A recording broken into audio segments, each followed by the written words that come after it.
but that's fascinating to me that and this is part of another theory that I have.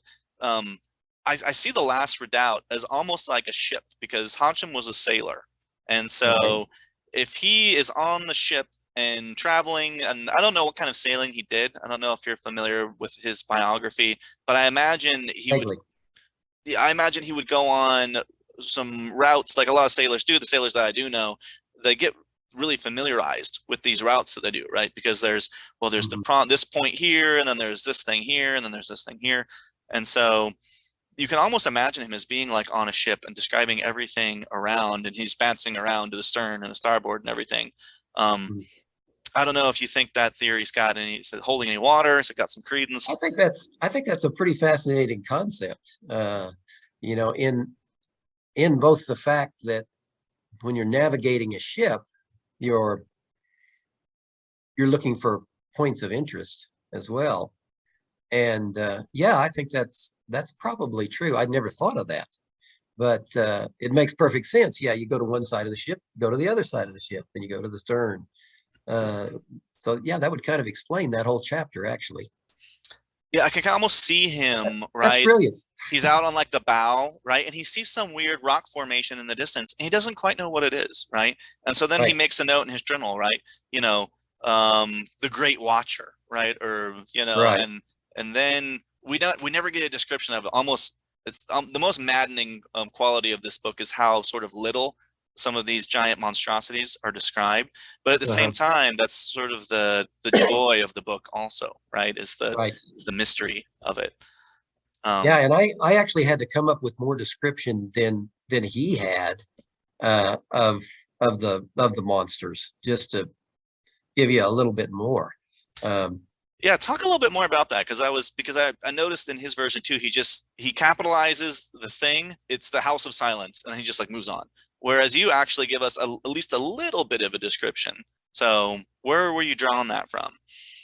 Mostly imagination, but I it was just a matter of modern readers want to have some kind of description, even if it's a very small one. I found myself doing quite a bit of quote research, if you will, kind of self research, because I had to know how far away things were. And so, you know, one of the first things I had to figure out, okay, I've got a 7 mile high pyramid, and he's a lot of times he's living in the middle of the pyramid and he's looking out, and what he's seeing these different things. How far away are they?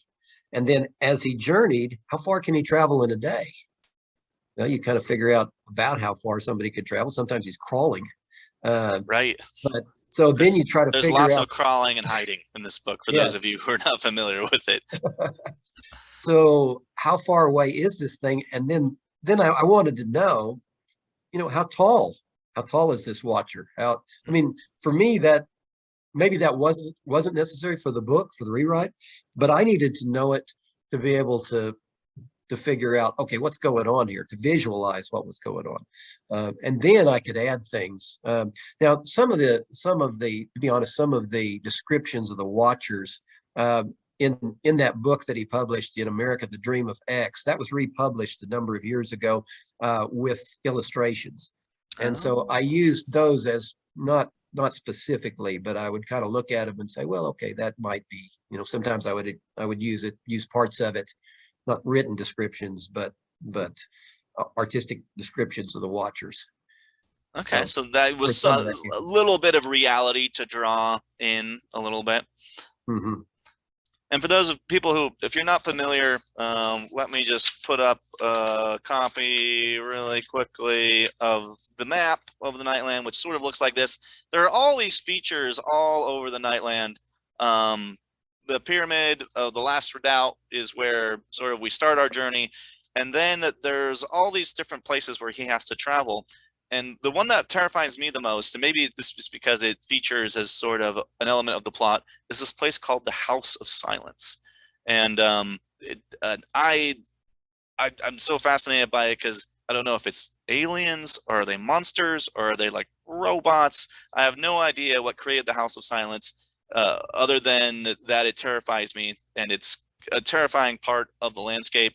Any theory that you have behind the House of Silence, I'm interested to hear it, or in any other favorite part of the Nightland that you want to tell us about, James. The one thing you might check out is the Nightland website that I mentioned, because there's a lot of people that have written short stories based on the Nightland, and so they have different takes on that, whether you agree with them or not. But anyway, there's some good short stories in there. I have one that I did that connects up Hodgson's Nightland with his house on the borderland and the ghost pirates, which was just fun to write. But anyway, that's a good way to get some different perspectives on it. But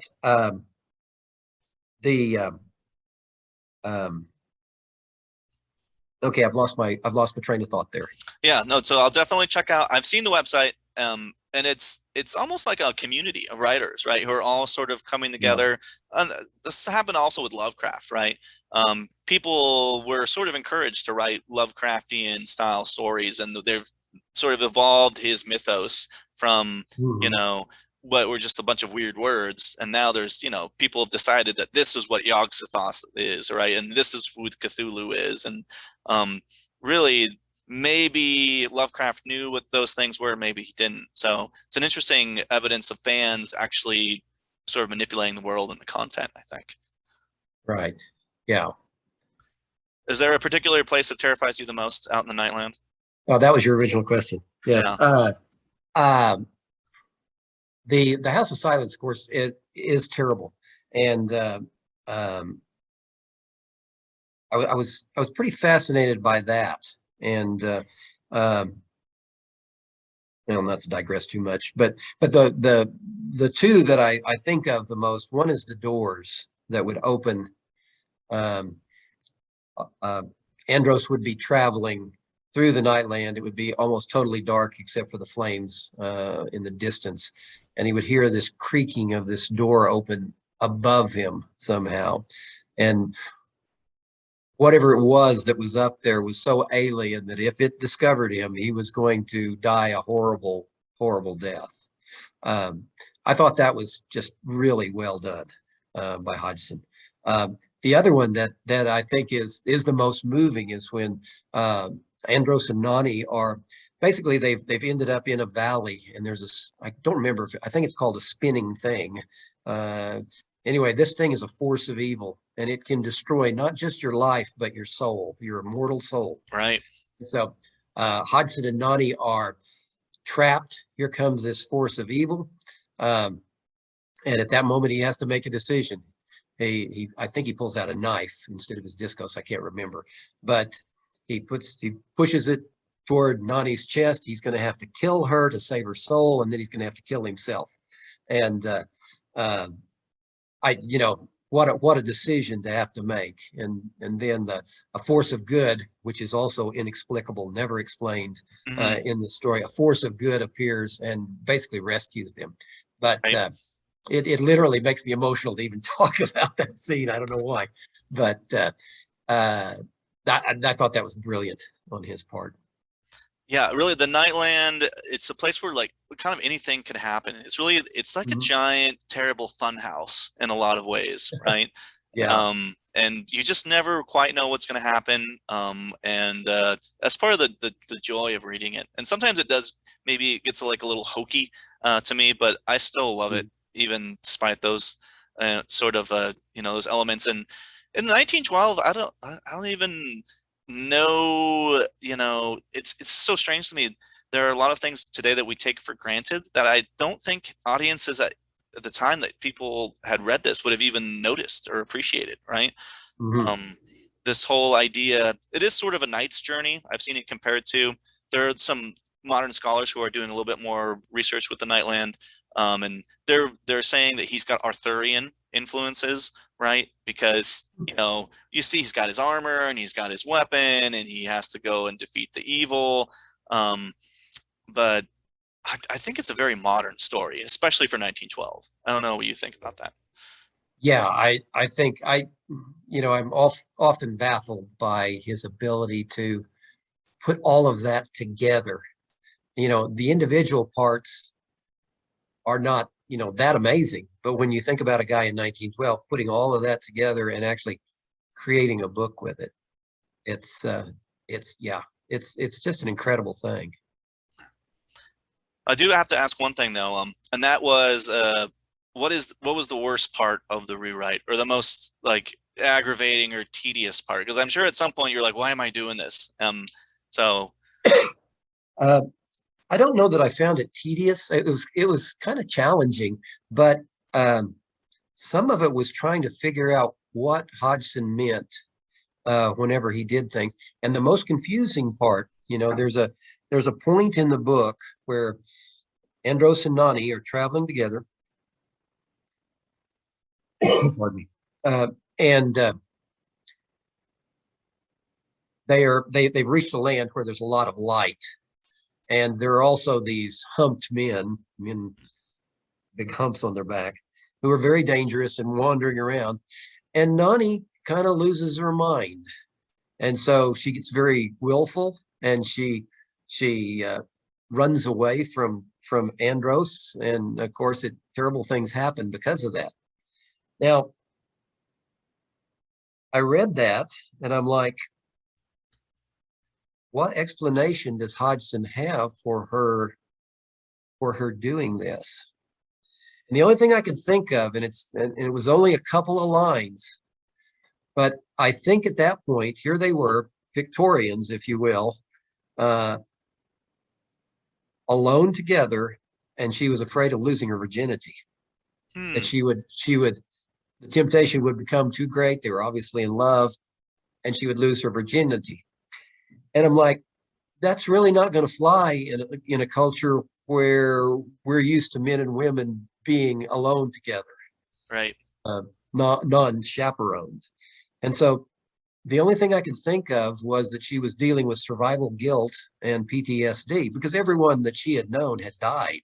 Right, she was the last survivor of her pyramid. So, and I don't even know if that comes through in the book. I did a little research on PTSD, but I had to come up with something to explain her willful ways, as Hodgson put it. Yeah. Yeah. And I think, and this is another interesting thing that the book does, and I think you've communicated it very well in the rewrite, is you're able, in at least in your version, well, in Hodgson's version, I couldn't even like get through it, but in your version, there's like, if you looked at the tension versus the time, it's almost like a perfect sine wave, right? Like the tension is rising, and then finally there's like just a sort of a boring sequence where there's the long sequence where he's like throwing a rock with a rope tied to it to make sure that there's no pit, and he just has to do that for like a week, right? Right. You imagine just crawling for a week and throwing a rock in front of you, but then at one point he reaches down and the rock is gone, and he feels like hundreds of fingers grab him or some terrifying thing, right? And he has to pull it back and like, nope, I gotta go this way. So that particular scene was one I added about the hands, for the very reason that you mentioned, is that he's throwing this rock for a long, long time.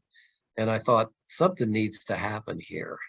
Most of the tension that you're talking about, the sine waves, that was Hodgson, apart from the redundancy that, I didn't have to do much as far as changing the tension. But in that particular case, I thought we need something to happen. So I thought of a pit of hands, and that's what happened there. Wow, I like the Stoddardism there. I'm glad I picked it out. I don't know how many times you've done that. You can leave it a mystery for us. You've made me so happy. Well, hopefully we'll come up with we've got a new lexicon, the Stoddardism. So we got a new word we've created today.